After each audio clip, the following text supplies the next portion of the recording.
dadkii ka murgi lahaa annagana waxaan ku dhex baaba'nay laba qolo dhexdood laba dibiyo hardamaya ayaan dhexdooda ku baaba'nay qolo kuraasi ka luntay oo waalan majaaniin ah kuraas baa waa shay miyir kale ma leh ama inuu ku fadhiisto ama inuu dhinto oo taga mooyaane miyir kale ma leh majnuunka kuraasta iyo jagooyinku waaleen waa qolo dan qabiilla kama shaqeeyaan dan gobolla kama shaqeeyaan dan wadanna kama shaqeeyaan laakiin waa danayste kursigaasay ka gashay maalinkuu helana waa xasilayaa maalinkuu waayana waa dagaalamaya goormuu kaasi noqday mid ummad u taliya goormuusan noqday mid masaalix ummadeed xambaarsan fi'ada labaad iyo kooxda labaad waxa weeye waa niman ganacsato ah oo ummadani u afduuban tahay oo haddii nidaamba ummadda u soo noqdo rumaysan jaanisyo fara badan oo haystaan iyo tuubooyin meel ugu jiroy nuugayaan inay ka baaba'ayaan sidaas daraaddeed nidaam oo dhan bay la dagaalamayaan inuu wax soo noqdo ummaddan isku soo noqotay la dagaalamayaan waxoogaa dhaqaalana waa haysteen oo xaaraan ku soo gashay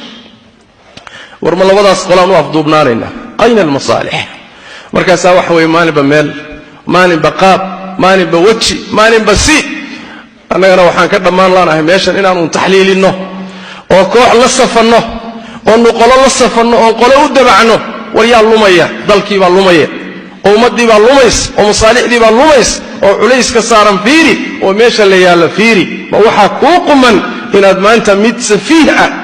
intaad garab istaagta aad afkaartiisa taxliiliso علشان غير با كالا دحيه علشان كوخنيما كالا دحايس علشان deegaan baa kaala dhaxeeyay war maxay taraysaa 30 sano ku dhawaad baa waxa ku soo jirteen haday meel idin gaarsiinayso in sheekadii cusub maalin ba dhinac loo dhigo oo uquusha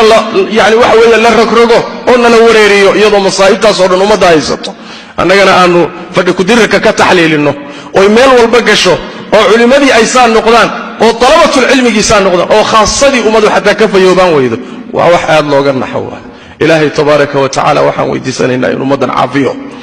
oo caafimaad u soo dejiyo oo quluubteeda isu keeno oo ilaahay qabyaalada ka saaro oo rabbi inta mataamicda iyo danaha khaas kale ilaahay inuu ka qabto oo allah tabaaraka wa taala inta lunsan inuu ilaahay soo hanuuniyo ka ilaahay uusan hanuun ugu talagelin ilaahay si degdeg inuu halaago ilaahay midkuusan ugu talagelin hanuun oo ummadan dhibkeeda ka shaqeynaya kuna danaysanaya ilaahay waxaan weydiisanaynaa inuu si degdeg u soo qabto